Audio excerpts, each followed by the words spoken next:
अस्सलाम वालेकुम। पाकिस्तान और ऑस्ट्रेलिया के दरमियान T20 वर्ल्ड कप का सेमीफाइनल 11 नवंबर को शारजा क्रिकेट स्टेडियम में खेला जाएगा। पाकिस्तान ने अपने आखिरी ग्रुप मैच में स्कॉटलैंड को 70 रन से शिकस्त देकर अपनी पोजीशन मजबूत कर ली है। पाकिस्तान क्रिकेट टीम का सेमीफाइनल में टकराव कैंगरोज से होने जा रहा है, तो देखना यह है कि क्या पाकिस्तान ऑस्ट्रेलिया को शिकस्त देकर सेमीफाइनल में कामयाबी हासिल करता है या फिर नहीं।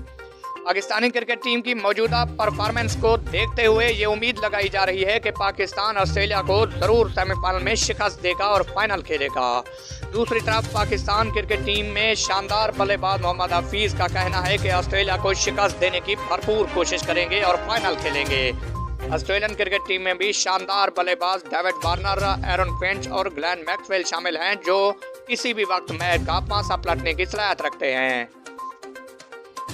नाज़रीन, आपसे गुजारिश है कि हमारा चैनल सब्सक्राइब करें और घंटी के बटन को ज़रूर प्रेस करें ताकि हर आने वाला नया नोटिफिकेशन आपको मिलता रहे।